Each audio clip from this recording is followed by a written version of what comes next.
70 शब्द प्रति minute. Yes. वे सड़कों पर भी उतरे।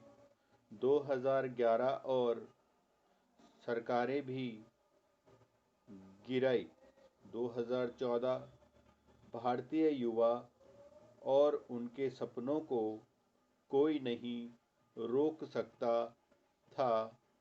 और फिर कुछ बदल गया। आज आसपास देखिए, आशावाद कहीं खो गया है। कोरोना की भी इसमें भूमिका है। हालांकि इससे पहले ही अर्थव्यवस्था की गति दशक में सबसे धीमी थी। बेरोजगारी कई दशकों के उच्चतम स्तर पर थी। युवा अब बड़े सपने नहीं देख सकते। वे गुजरे कल के भारतीय युवाओं की तरह सुरक्षा चाहते हैं। सरकारी नौकरियां फिर मांग में है। विदेशी निवेशक अब भारत को लेकर उत्साहित नहीं हैं, बल्कि चिंतित हैं। रेटिंग एजेंसियां अब भारत की स्थिति अच्छी नहीं, बुरी बताती हैं। भूतकाल के भारत की तरह सरकार के नज़दीक रहने वाले कंपनी समूह ही अच्छा प्रदर्शन कर रहे हैं। स्टार्टअप का माहौल भी एक दशक पहले जैसा नहीं रहा और इस निराशा में लगभग किसी रूपक की ही तरह बड़ी सफलता पाने वाले सुशांत भी नहीं बच सके। पहले से ही नकारात्मक माहौल के बीच इससे कुछ असहज सवाल उठे हैं। क्या अपने बल पर सफल भारतीय के लिए अब कोई जगह नहीं है? क्या बिना संपर्कों के अपना भारतीय सपना पूरा नहीं कर सकते? क्या अमीर और शक्तिशाली हमेशा हुनरमंद भारतीय को मिटाते रहेंगे? यही कारण है कि सुशांत की मौत पर इतनी प्रतिक्रिया हुई।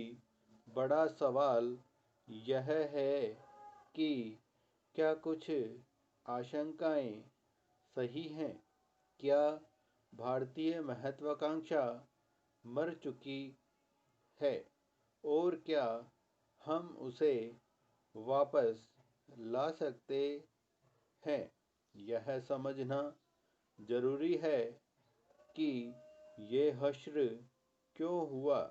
भारत जैसे जैसे अमीर और शक्तिशाली हुआ, हम सफलता के नशे में आ गए। हमारे कुछ बुरे लक्षण सामने आ गए। हमने अपनी प्राथमिकताएं बदल ली। आर्थिक विकास, अवसर और महत्वाकांक्षा हमारे लिए जरूरी नहीं रह गए।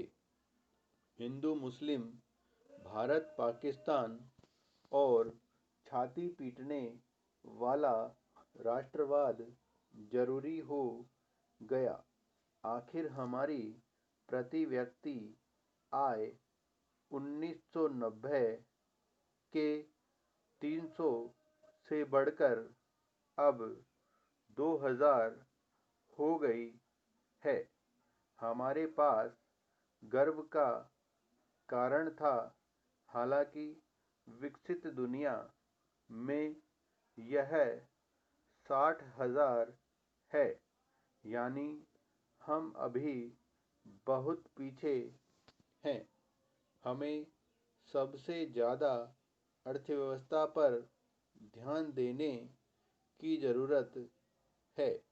भारतीयों में सकारात्मक और नकारात्मक दोनों लक्षण हैं। हमें अगले कुछ दशकों तक अपने बुरे लक्षणों सांप्रदायिकता, नक्सलवाद, जातिवाद, नेपोटिज्म को रोकना और अच्छे लक्षणों, मेहनत, दोस्ताना प्रतिभा को सामने लाना होगा। सुशांत को खोना दुखद है। आइए हम सुनिश्चित करें कि भारतीय युवा अपनी महत्वाकांक्षा और उम्मीद न खोए।